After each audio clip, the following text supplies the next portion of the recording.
Hi, I'm Molly. Hi, I'm Lily. And we study MSc Fashion Management at postgrad level.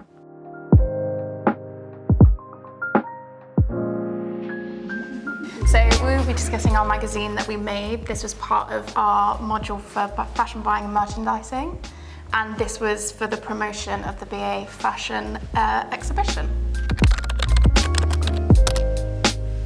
Me and Molly had this idea that we wanted to do a magazine, and we put that to the group, and from that, you know, we all teamed with a third year student, and we came up as a group with a form that we would ask them so we could get all their details, what inspired them about their pieces and the story behind, you know, their profiles.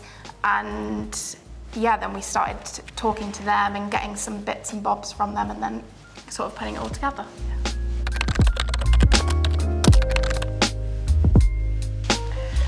So we got our inspiration originally from like fashion magazines. We really wanted to go down like the traditional route of fashion marketing. So we love like Vogue and Elle and all those kind of fashion magazines. So we really wanted to do something with that. So then that led us to the creation of our little graphics that were inside the magazine to promote the students. So we got them to send our portfolios over to us, and from there we took little bits that they'd sketched, their final designs, their like fabrics that they used, little sketches, like scribbles and all that stuff. So we could really tell a story in these graphics. So then the people that were seeing the exhibition could look at these, like the story that the graphics tell, and then see the final design and the outcome of that, which I think was really nice and a nice little touch to show their like creativity and show their work to how we, I think, definitely wanted to promote it the best we could, and I think that was a great way of doing it. And then they sent us little snippets of just where they got their inspiration from, so we were able to put that in it as well.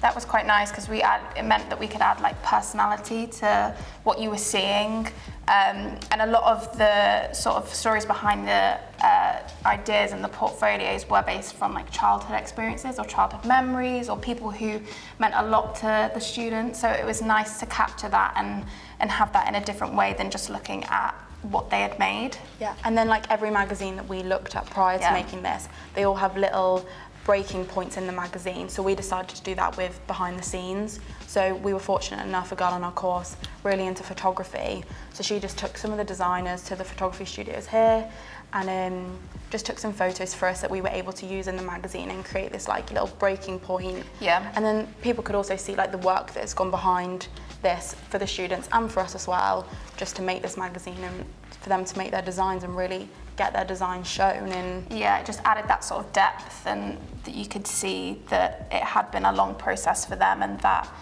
you know, it was something else to look at that was different.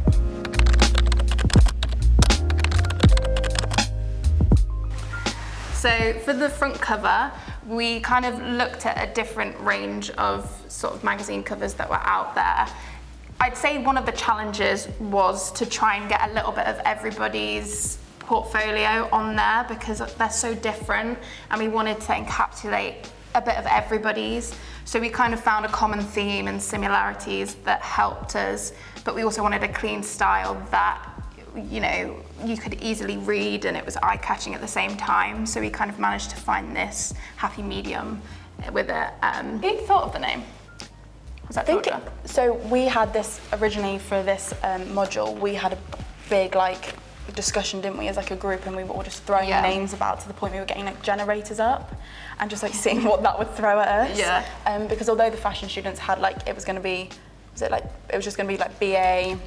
We really wanted something that would be a bit more catchy. One of the girls just threw out like sew in style, and we all just really liked that, so we ran with it, and it actually worked really nicely on the magazine. So like when we were doing the font, although I think with a lot of magazines it's front and centre, isn't it, we quite liked how the sew in style kind of hides a bit behind the main picture in it, because I think it does give that kind of like editorial feel about it. Yeah. And the typography and everything, we just really wanted it to stand out. So it's white, it stands out against like all the darker colours. And to make it even really authentic, we added in a little barcode and everything like you would find on a magazine. For the logo on the inside, that was made by a girl in our group, and we kind of have that throughout the whole magazine, and it was an anchor point for a lot of the promotional efforts that the other members made. So it just made everything really cohesive, and then it also meant that it tied this to that project.